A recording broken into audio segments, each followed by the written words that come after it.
तो आज आपको मैं बतलाऊंगा कि आम में सबसे ज़्यादा जो बीमारी लगता है और सबसे अभी के डेट में देखा जाए तो सबसे ज़्यादा जो बीमारी का जो समस्या बन गया है आम के पौधे में, और इसका इलाज करना काफ़ी ज़्यादा मुश्किल हो जाता है और काफ़ी आप मेहनत करने के बाद भी देखेंगे तो आपका इसका रिजल्ट ना के बराबर निकलता है। तो जो मैं बात बोलूँगा वो आप अच्छी तरह से फॉलो करके रखेंगे तो आपका ये बीमारी आम के पौधे में ना के बराबर लगेगा।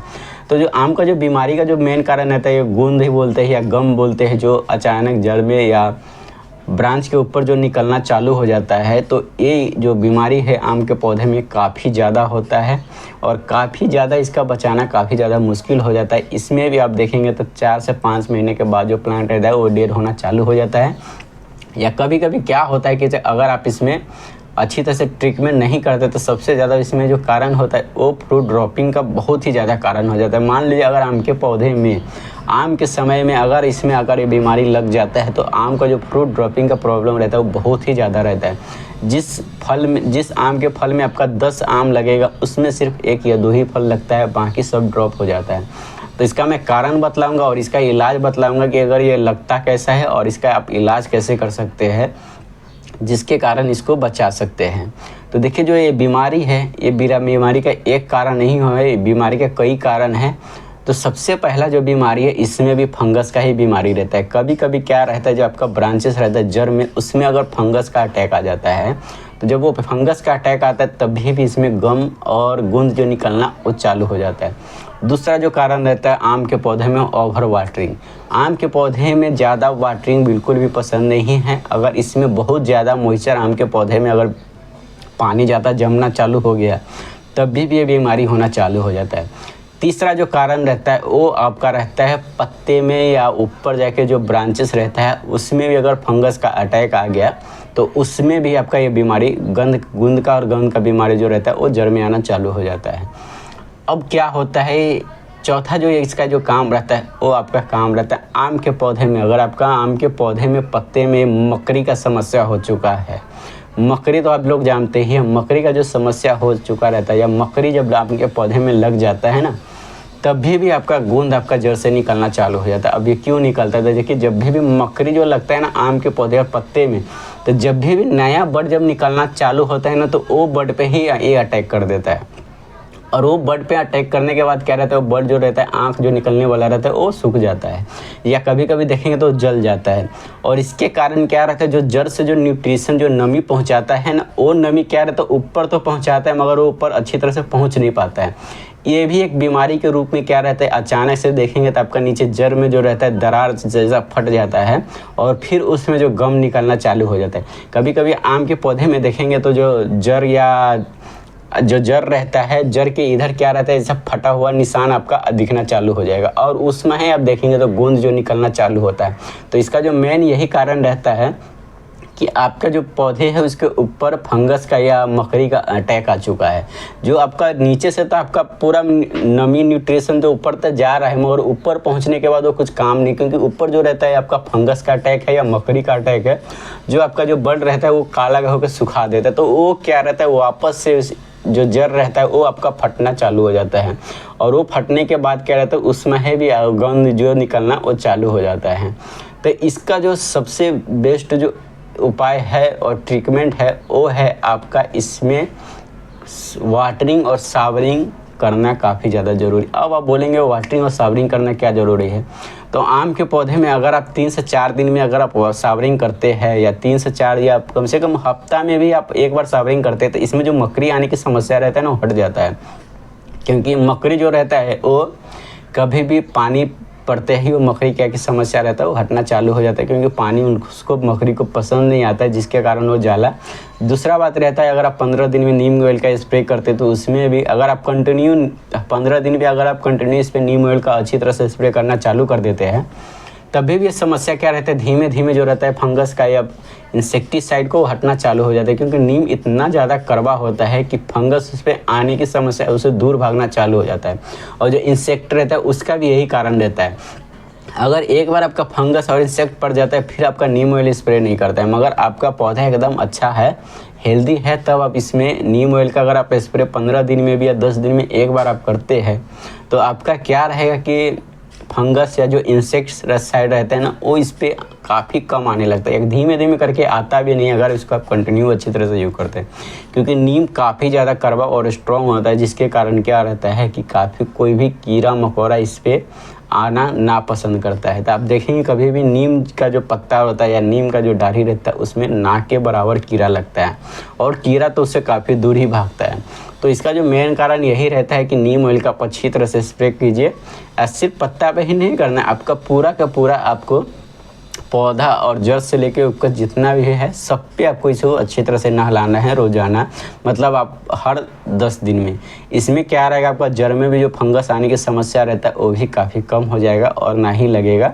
और जो समस्या रहता है, अगर इस समस्या आपको बढ़ जाता है तो आपको फंगीसाइड इंसेक्टिसाइड का आपको हफ्ता में एक बार आपको स्प्रे करना पड़ेगा, जब तक आपका इस समस्या ना हटे। धीमे धीमे इस समस्या हट जाता है, मगर आपको कंटिन्यू हफ्ता में एक बार फंगीसाइड और इंसेक्टिसाइड का अच्छा स्प्रे करना चाहिए। अब जो आपको रहता है वो वाटरिंग, तो आम के पौधे में कभी भी आपका ओवर वाटरिंग ना कीजिए। आम का जो मेन जो सबसे ज़्यादा जो प्रॉब्लम होता है फंगस लगने का, वो ओवर वाटरिंग के ही कारण होता है।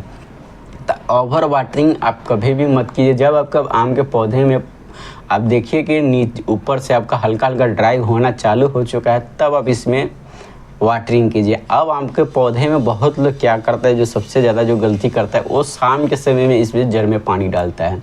आम के पौधे में कभी भी शाम के समय में पानी उतना नहीं डालना चाहिए। पानी आपको देना है तो सुबह के ही समय में देना चाहिए। सुबह के समय में अगर आप रोज़ाना आम के पौधे में पानी डालते हैं तो आपको जब धूप निकलता है तो नीचे क्या रहता है, सुखा देता है और ड्राई कर देता है, जिसके कारण क्या रहता है, जो फंगस रहता है वो इस पर ना के बराबर अटैक आता है और ना ही आपका जड़ में लगता है। पर अगर आप इसमें अगर शाम के समय में वाटरिंग करते हैं तो पूरा रात आपको ये मॉइस्चर बन जाता है और गीला रहता है, जिसके कारण इसमें देखेंगे तो जड़ में जो फंगस लगने की समस्या वो काफ़ी तेज़ी से बढ़ जाता है। तो आम के पौधे में अगर आपको वाटरिंग करना है तो आप सुबह के ही समय में कीजिए। सुबह के समय में अगर आप इसमें ओवर वाटरिंग भी करते हैं फिर भी प्रॉब्लम नहीं आता है। कम से कम 12 बजे तक आपका जो पानी रहता है वो अच्छी तरह से ड्राई हो जाता है, जिसके कारण देखिए तो समस्या आपका हट जाता है। पर अगर आप शाम के समय में अगर आप वाटरिंग करते हैं आम के पौधे में तो ये प्रॉब्लम काफ़ी तेज़ी से बढ़ जाता है, क्योंकि आपको अगर शाम के समय में करते हैं तो इसको पूरा के पूरा 8 से 10 घंटा तक ये कंटिन्यू मॉइस्चर बना रहता है और गीला रहता है आम के पौधे, जिसमें आप देखेंगे तो रात को ये काफ़ी ज़्यादा फंगस का अटैक जो रहता है वो बढ़ जाता है। तो आपको वाटरिंग करना है वो सुबह के समय में ही कीजिए। सुबह के समय में आप ओवर वाटरिंग भी कर देते हैं तो आपको प्रॉब्लम नहीं रहता है। तीसरा बात रहता है, अगर आप इसमें हर 3 से 4 या मान लीजिए 10 दिन में भी अगर आप इसमें आप सावरिंग करते हैं आम के पौधे में, तो इसमें जो भी गंदगी आता है या कभी कभी क्या रहता है, धूल मिट्टी गंदगी के भी कारण आम के पौधे में फंगस आने लगता है। तो अगर आप हफ्ता में 10 दिन में एक बार अगर आम के पौधे में अगर आप सावरिंग भी कर देते हैं तो भी क्या रहता है, इसमें एक तो आपका धूल मिट्टी जितना भी आपके आम के पौधे में लगा रहेगा वो भी हट जाता है, एकदम साफ आपका दिखेगा भी, क्लीन भी दिखेगा। और साथ ही साथ देखा जाए जो उसके कारण जो आपका फंगस जो आता है और लगना चालू हो जाता है वो भी आपका काफ़ी हट जाता है। तो मैं बोलूँगा हफ्ता में आप सावरिंग करते हैं तो सावरिंग में आप नीम ऑयल डाल दीजिए और इसके बाद ही सावरिंग कीजिए। मगर आप जब भी आप सावरिंग करेंगे तो नीम ऑयल का स्प्रे कर दीजिएगा तो काफ़ी अच्छा रहेगा। एक तो पौधे भी एकदम अच्छा हो जाएगा, हरा भरा भी, और काफ़ी सुंदर भी दिखेगा। दूसरी बात रहता है जो कीड़ा मकोड़ा जो लगने का जो अटैक रहता है वो भी काफ़ी कम हो जाएगा। अब जो मेन जो कारण रहता है, जब भी आप आम के पौधे लेके आए और नर्सरी से लेके आए और रिपोर्ट करें तो रिपोर्ट करते ही समय आप इसमें या तो चूने जो होता है चूना का वो जड़ में उसको पूरा का आप लगा दीजिए। इसके बाद भी जड़ में चूना का जितना आप आम के पौधे में चूना का जो भी रहता है उसका घोल बना के ऊपर से नीचे तक आपको जड़ में आपको चूना का घोल करके लगा देना है। अगर फिर भी अगर आप चूना का घोल नहीं या कोई ट्रीटमेंट करना चाहते तो आप जाइए और कोई भी खाद के दुकान पे आप बोलेंगे मुझे जो फंगस जो जड़ में लगता है उसका कुछ दवाई दे दो, तो एक घोल दे देगा। जो बहुत सारा दवाई अभी के डेट में उपलब्ध है गुंद के बारे में, तो आप गुंद के बारे में बोलेंगे तो आपको बहुत सारा दवाई आपको मिल जाएगा। तो आपको जो भी कंपनी का पसंद आता है वो कंपनी का लेके आएंगे, क्योंकि सब कंपनी का आपका सिमिलर ही रहता है, सब चीज़ में एक ही चीज़ डाला रहता है। तो आप कोई भी कंपनी का आप लेके आएंगे तो उसका भी आप घोल बना के और पूरा जड़ से लेकर पूरा ब्रांचेस में आपको अच्छी तरह से रखना है। या चूने का भी कर सकते हैं, चूना भी काफ़ी अच्छा काम करता है इसमें। तो आप चूने का भी घोल बना के आप पूरी तरह से चिपका दीजिए और घोल बना के लगा दीजिए, जिसके कारण पेंट की तरह जैसे आप देखेंगे पेंट जैसे चिपकाते हैं वैसे आप कर देंगे तो इसमें जो रहता है आपका कि फंगस आने की समस्या, फंगस का जो अटैक रहता है वो कम हो जाता है या ना के रखता है। तो जब भी आप नर्सरी से नया प्लांट लेके आते हैं उसी समय आप इसका ट्रीटमेंट कर देते हैं तो आपके आम के पौधे में ना के बराबर गूंद आना चालू हो जाएगा और नहीं लगेगा। अगर फिर भी अगर आपके आम के पौधे में गूंद आ रहा है तो इसका जो मेन कारण है वो कारण है जहाँ पे आपका आम के पौधे में गूंद आ रहा है उस जगह को आपका थोड़ा चाकू के मदद से उसको हल्का सा उसको काट दीजिए। जहाँ पे आपका गूंद लग रहा है वहाँ पे काट के इसको फंगीसाइड और इंसेक्टिसाइड का जो पाउडर रहता है वो आप मिक्स करके इसका घोल बना के आप उस जगह पे चिपका दीजिए और इसके बाद फिर से आपको चूना का पेंट कर दीजिए। ये अगर करेंगे तो जो आपका गूंद आने की जो समस्या रहता है वो काफ़ी कम हो जाएगा और नहीं आएगा।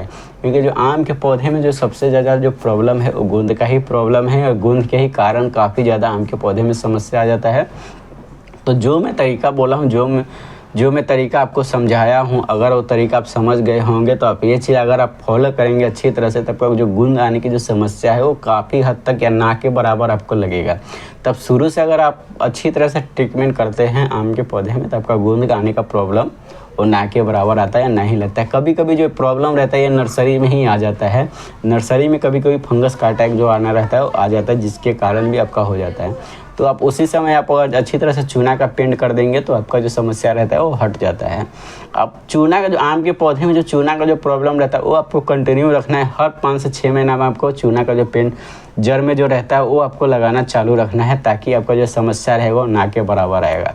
और फंगिसाइड, इंसेक्टिसाइड, नीम ऑयल का आपको स्प्रे हमेशा करना पड़ेगा।